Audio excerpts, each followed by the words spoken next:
وَكَأَيِّن مِّنْ آيَةٍ فِي السَّمَاوَاتِ وَالْأَرْضِ يَمُرُّونَ عَلَيْهَا وَهُمْ عَنْهَا مُعْرِضُونَ۔ قرآن کہتا ہے صرف ایک سورہ یوسف علیہ السلام کا واقعہ نہیں ہے، بلکہ کتنی آیتیں نشانیاں ہیں زمین اور آسمان میں جن پہ یہ صبح و شام گزرتے ہیں اور ان کی طرف التفات ہی نہیں کرتے، غور ہی نہیں کرتے۔ اس میں ہمارے لیے کیا حکم ہے کہ ہم جب بھی ہمیں کوئی اللہ کی نعمت ملے، کوئی راحت ملے، تو ہم اس میں سب سے پہلے اللہ کے بارے میں غور کریں کہ کیسے اس نے اس کو بنایا ہے، کیسے ہمارے لیے ایک ذائقے کا، زبان کے ذائقے کا انتظام کیا۔ جو ملحد لوگ ہوتے ہیں، غیر مسلم لوگ ہوتے ہیں، آپ دیکھ لیں، میں اکثر ڈاکومنٹریز دیکھتا ہوں نا یوٹیوب پہ، جنگلوں کی اور مختلف جگہوں کی جو غیر مسلموں نے بنائی ہیں، یا گورے اس کو دیکھ رہے ہوتے ہیں، نیچے کہیں بھی خدا کی تعریف کہیں بھی نہیں کر رہے ہوتے، بلکہ بیوٹی آف نیچر یہ کہہ رہے ہوتے ہیں۔ لیکن آپ اگر دیکھیں کہ عربوں کی کوئی ایسی چینل دیکھیں، اس میں نیچے بار جگہ جگہ اللہ کی تعریف ہوتی ہے کمنٹس میں، کہ کیا زبردست ذات ہے جس نے اتنا خوبصورت جانور بنایا، جس نے اس جانور کو یہ گھونسلہ بنانا سکھایا۔ تو یہ فرق ہے مومن اور غیر مسلم میں، کہ غیر مسلم بیوٹی آف نیچر کہہ کے ساری اللہ کی کبریائی کا انکار کر دیتا ہے، اور جو مسلم ہے وہ ہر چیز سے اللہ کے وجود کو اور اللہ کی قدرت کو ثابت کرتا ہے۔ تو ہمیں بھی صبح و شام ہم گزرتے ہیں، اللہ کی نشانیاں دیکھتے ہیں، ہمیں اس پہ ایمان کو اپنے بڑھانا چاہیے۔ اور وما یؤمن اکثرهم باللہ الا وهم مشرکون، اس میں شرک کی مذمت بیان ہو رہی ہے کہ دنیا میں زیادہ تر لوگ مشرک ہی ہیں، آج بھی شرک کرنے والے دنیا میں زیادہ ہیں۔ تو اللہ نے گویا انسان سے شکایت کیا کہ اللہ پہ ایمان لا کے بھی شرک کر رہا ہوتا ہے وہ، تو مشرک کا ایمان وہ قابل اعتبار نہیں ہے، تو اس میں شرک کی مذمت بیان ہو گئی۔ پھر اللہ کے عذاب سے ڈرنا، افامنوا ان تأتیہم غاشیۃ من عذاب اللہ، کہ ہمیں اللہ کے عذاب سے ڈرنے کا حکم ہے۔ دیکھیں اللہ تعالیٰ نے اپنے حبیب صلی اللہ علیہ وسلم سے وعدہ کیا تھا کہ آپ کی موجودگی میں ان پہ عذاب نہیں آئے گا، پھر بھی کوئی قدرتی آفت بھی آتی، بادل آتے، آپ خوفزدہ ہو جاتے اور مسجد کی طرف چلے جاتے۔ تو یہ اس کو کہتے ہیں ورع، یعنی تقوی سے اوپر کا درجہ ہے، کہ آپ کو نہیں پتا کہ یہ عذاب ہے یا ایک قدرتی بارش کا انتظام ہو رہا ہے، لیکن آپ کے دل میں اتنا خوف کہ آپ یہی سمجھیں کہ شاید یہ میری بدعمالیوں کی سزا مجھے مل رہی ہے۔ تو یہ حالانکہ آپ بدعمل نہ بھی ہوں تو بھی ڈریں آپ۔ جیسے حضرت عائشہ رضی اللہ تعالی عنہا نے نبی صلی اللہ علیہ وسلم سے عرض کیا، یا رسول اللہ، یہ جو قرآن میں آتا ہے کہ نیک لوگ اللہ سے ڈرتے ہیں، تو کیا اس سے وہ لوگ مراد ہیں جو گناہ کرتے ہیں پھر اللہ سے ڈرتے ہیں؟ آپ نے فرمایا نہیں، یہ وہ لوگ ہیں جو گناہوں سے بچتے ہیں پھر بھی اللہ سے ڈرتے ہیں۔ تو ہم تو کسی کھاتے میں نہیں، ہم تو گناہ کر کے بھی نہیں ڈر رہے ہوتے۔ تو شریعت میں مقصود یہ ہے کہ آپ برائی سے بچو پھر بھی اللہ سے ڈرو۔ تو الایمان بین الخوف والرجاء، ایمان امید اور خوف کے درمیان میں ہے، امید بھی ہونی چاہیے، ساتھ ساتھ خوف بھی چلنا چاہیے۔ اور قل ھذہ سبیلی ادعو الی اللہ، اس میں اللہ کی طرف لوگوں کو بلانے کی فضیلت ہے۔ کتنا بہترین کام ہے، یعنی لوگوں کو اللہ کی طرف بلانا۔ آج آپ کسی کو کسی کمپنی کی پروڈکٹ دے دیں کہ 5 آدمیوں میں یہ فروخت کروا دو تو اتنا کمیشن ملے گا، کیسے وہ کمپنی کی پروڈکٹ کی طرف لوگوں کو بلاتا رہے گا، صبح شام یہی کام کرتا رہے گا وہ بیٹھ کے، کیوں؟ اس کو ایک پروفٹ نظر آ رہا ہے اس میں۔ تو نبی نے کیا بتایا کہ نبی صلی اللہ علیہ وسلم اس کائنات میں سب سے افضل ترین انسان ہے، لیکن ان کی ذمہ داری کیا ہے؟ ظاہر افضل ترین شخصیت کو کام بھی سب سے افضل دیا جائے گا، تو نبی اس کائنات میں سب سے افضل، ان کو کام بھی سب سے افضل دیا گیا، وہ کیا ہے؟ اللہ کی طرف بلانا۔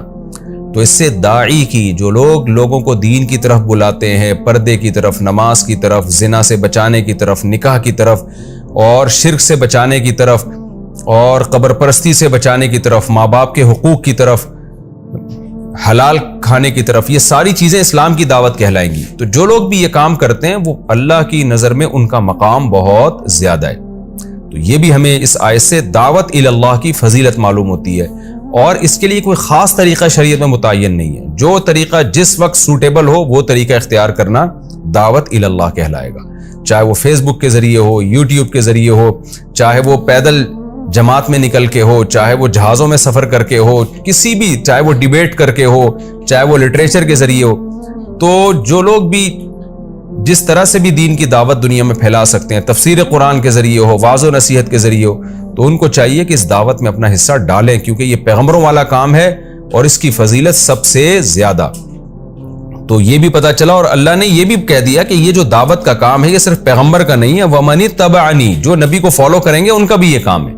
تو ہمیں اپنے کاموں میں سے دیگر جتنے کام ہیں ان میں سے تھوڑا سا ٹائم ہمیں دعوت اللہ کے لیے بھی نکالنا چاہیے۔ ایک نقطے کی بات یہ بھی پتہ چلی کہ داعی اللہ کو علی بصیرت ہونا چاہیے۔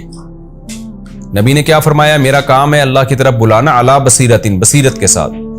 جو شخص دین کی طرف بلا رہا ہے اسے خود ہی دین کے برحق ہونے میں شبہات ہیں تو وہ کیا دعوت دے گا؟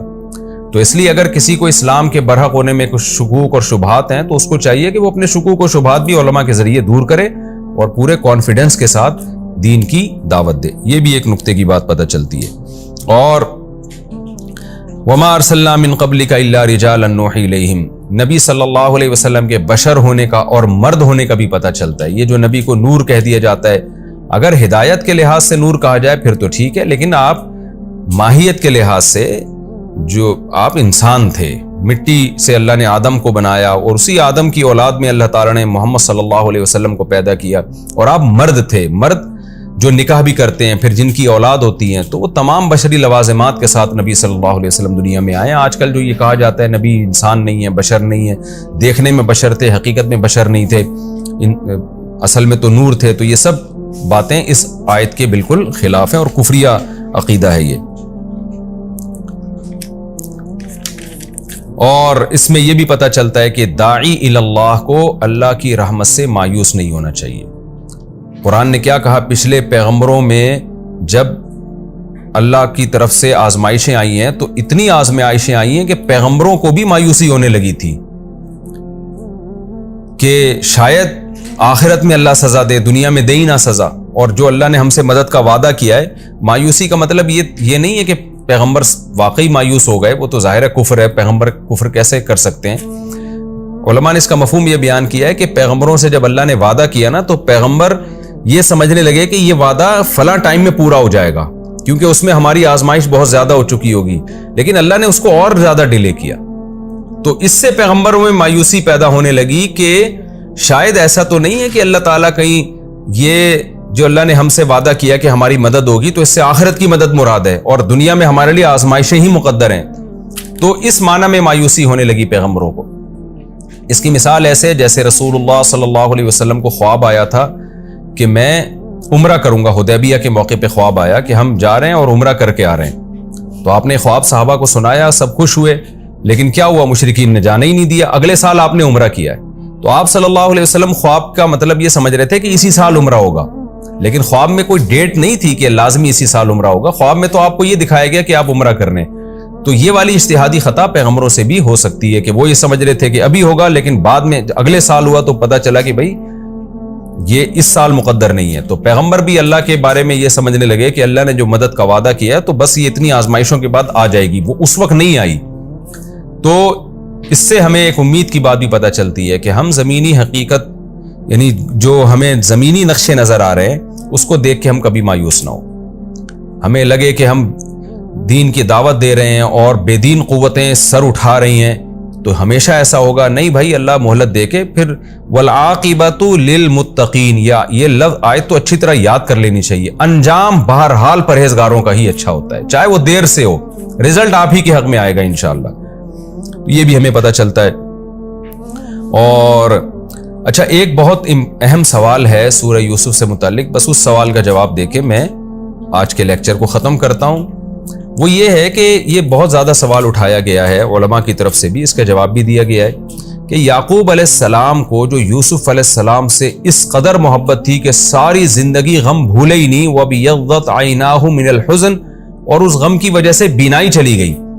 یہاں ایک اشکال ہوتا ہے کہ کیا مخلوق سے اتنی جذباتی محبت جائز ہے کہ جس کے غم میں آپ کی بینائی چلی جائے؟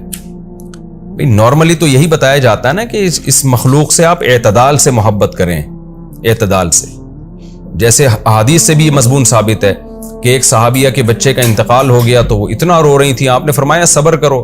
خود نبی صلی اللہ علیہ وسلم کے ساتھ بھی ایسے واقعات ہوئے، آپ کی نواسی کا انتقال ہوا، آپ کی آنکھ سے آنسو نکلے، پھر آپ نے صبر کیا۔ تو ٹھیک ہے، یعقوب علیہ السلام نے بھی صبر کیا، لیکن اتنی زیادہ محبت کہ اس میں گھٹ گھٹ کے آپ کی بینائی چلی جائے، تو بظاہر تو یہ چیز شریعت کے مزاج کے خلاف ہے، یعنی جو شریعت کی تعلیمات ہے نا وہ یہی ہے کہ مخلوق سے آپ اعتدال سے محبت کریں، اس میں غلو نہ کریں۔ سوال پیدا ہوتا ہے یعقوب علیہ السلام تو اللہ کے پیغمبر تھے، تو ان کے ساتھ ایسا کیوں ہوا؟ اس کا جواب اچھی طرح سمجھیں۔ دیکھیں، ایک عام آدمی جب اولاد سے بے پناہ محبت کرتا ہے تو اکثر اس کی بنا ٹھیک نہیں ہوتی، اس کی بیس ٹھیک نہیں ہوتی۔ وہ بیس کیا ٹھیک نہیں ہوتی؟ وہ دنیا کی وجہ سے محبت کر رہا ہوتا ہے۔ تبھی تو آپ دیکھیں نا، جو بچے زیادہ کما کے کھلا رہے ہوتے ہیں ماں باپ کو، ان سے محبت زیادہ ہوتی ہے، جو کم کما رہے ہوتے ہیں ان سے محبت کم ہوتی ہے۔ تو یہ بیس ہی غلط ہے۔ یعقوب علیہ السلام کو کتنی محبت تھی یوسف علیہ السلام سے، بے پناہ تھی، لیکن اس کی بیس اچھی تھی۔ وہ بیس کیا ہے کہ ان کو دین کی وجہ سے اپنے بیٹے سے محبت تھی، ورنہ کما کے کھلانے والے اور حفاظت کرنے والے تو دوسرے بیٹے زیادہ تھے۔ تو بیس جب اچھی ہو تو پھر جتنی زیادہ محبت ہو وہ شریعت میں قابل ملامت نہیں ہے، کیونکہ یہ محبت بھی اللہ کی محبت کی وجہ سے ہے۔ اس کی بیس اللہ کی محبت ہے، دین ہے اس کی بیس۔ دوسری بات یہ کہ ایک عام آدمی جب اولاد سے بہت زیادہ محبت کرتا ہے تو اس کی مذمت اس لیے کی جائے گی کہ یہ محبت دین میں رکاوٹ کا ذریعہ بنتی ہے۔ پھر یہی اولاد جب محبت میں آپ سے کہے گی گھر میں ٹی وی لا کے رکھو، ڈرامے لگاؤ، یہ لگاؤ، تو آپ اولاد کی محبت میں خدا کو ناراض کرنا شروع کر دیتے ہیں، جبکہ یعقوب علیہ السلام سے اس کا شائبہ بھی نہیں تھا۔ ان کی محبت اپنے بیٹے سے جتنی بھی تھی، اللہ سے محبت کا گراف اس سے بہرحال زیادہ تھا۔ تو اگر آپ اولاد سے بہت زیادہ محبت کرتے ہیں لیکن اللہ سے محبت اس سے بھی زیادہ ہے تو بھی یہ محبت بری نہیں ہے، کیونکہ جب اللہ اور اولاد کی محبت کا ٹکراؤ ہوگا تو آپ اللہ کی محبت کو، اللہ کے حکم کو غالب رکھو گے۔ جبکہ نارملی آج ایسا ہوتا ہے کہ جب بہت زیادہ اولاد سے محبت کرنا شروع کر دیتے ہیں لوگ تو اللہ کی محبت کا گراف نیچے آ جاتا ہے۔ تو ایسا حوصلہ کسی میں ہو جیسا یعقوب علیہ السلام میں تھا کہ بہت زیادہ محبت تھی بیٹے سے، اولاد سے، لیکن اللہ کی محبت اس سے بھی زیادہ تھی نا، تبھی تو اتنا عرصہ صبر کیا انہوں نے۔ تو پھر اولاد کی محبت جتنی بھی ہو یہ شریعت میں ناپسندیدہ نہیں ہے۔ یہ ہماری سورہ یوسف الحمدللہ کمپلیٹ ہوئی، اور اب ہم انشاءاللہ اگلے ایپیسوڈ میں سورہ رات شروع کریں گے، اور سورہ رات کا پہلا رکوع شروع کریں گے اور 12ویں پارے کا 7واں رکوع۔ اللہ تعالی ہمیں اس سورہ یوسف میں جو اسباق تھے ان کو سمجھنے کی اور انہی اسباق کو سامنے رکھ کر اللہ ہمیں زندگی گزارنے کی توفیق عطا فرمائے، اور اللہ ہمیں مصیبتوں سے دور رکھے کہ ہم یوں دعا نہ مانگیں کہ اللہ ہمیں مصیبتیں دے اور پھر صبر کی توفیق دے۔ نہ، ہم تو کمزور لوگ ہیں، اللہ ہمیں مصیبتوں سے دور رکھے، بلکہ اللہ ہمیں خوشیاں دے اور اس پر اللہ ہمیں شکر کی توفیق دے۔ دعا اللہ سے یہی مانگنی چاہیے، اور بالفرض کوئی مصیبت مقدر ہے تو اللہ ہمیں صبر کی توفیق دے، جیسے ہمیں ان واقعات سے پتہ چلتا ہے کہ اہل اللہ صبر کیا